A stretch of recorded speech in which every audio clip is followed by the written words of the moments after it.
Central banking, which is a tenet of communism and a scheme to impoverish the many to the benefit of a few, is one of the most evil, most pernicious, and rapacious entities on earth.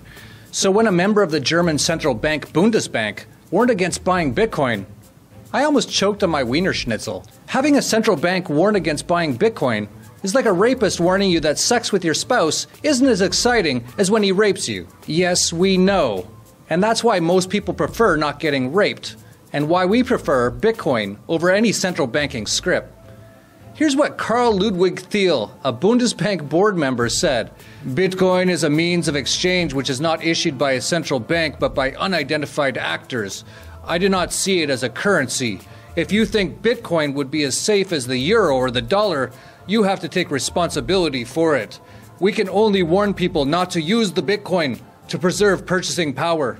It comes as the height of arrogance to warn now, with Bitcoin at all-time highs near $1,800, that Bitcoin is a bad currency to preserve purchasing power. If you had bought $1,000 worth of Bitcoin back in 2011 at $3, it would now be worth roughly $566,000. If you had $1,000 in 2011, it would still be worth $1,000, but that $1,000 would only buy about $913 worth of goods.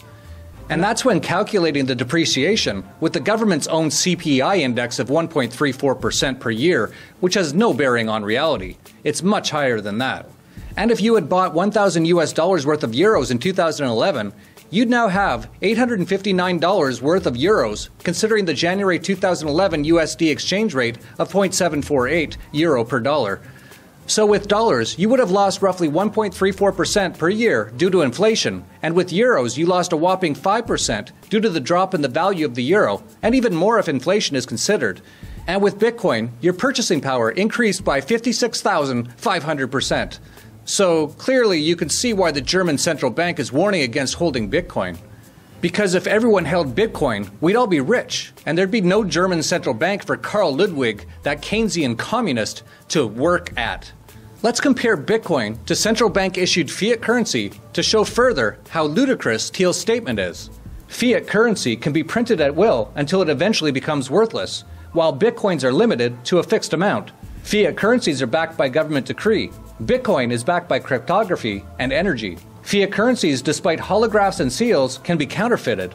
Bitcoin transaction logs prevent double spending and determine transaction legitimacy to stop counterfeiting. Few retailers will give you discounts just for paying with fiat dollars, while many online retailers actually give great discount incentives to customers paying for products and services with Bitcoin. And fiat currencies are forced upon you at gunpoint with legal tender laws, and you are extorted in fiat currency to pay extortion fees called taxes, while Bitcoin isn't forced upon you by a violent gang who makes you pay extortion fees with it.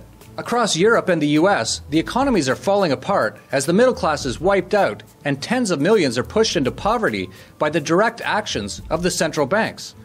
Minimum wage protests continue because people are finding that the central bank's inflation has made it so they can barely afford to eat anymore. Meanwhile, the value of Bitcoin continues to increase. Had everyone had Bitcoin for the last few years, there'd be no poverty and no strife. The euro has fallen 99.75% versus Bitcoin since 2011. This is what the German central bank is warning you about. We suggest you ignore anything that the government, central banks, and the mainstream media fake news tell you. All three of them are centralized and archaic and are in the midst of being washed away by a new paradigm of nonviolent, decentralized systems, of which Bitcoin is one. Most of the world hasn't realized this evolution is in process, though, and so you can still get in and position before the crowd and potentially realize a fortune for doing so. You can get access to our book, Bitcoin Basics, and our newsletter that covers this ongoing paradigm shift in the links down below. I'll wager with Karl Ludwig Thiel that Bitcoin outlasts both the US dollar and the euro. In fact, I've predicated my life's work around it here at the Dollar Vigilante. Central banking is so 20th century. It's time people like Karl Ludwig Thiel disappear.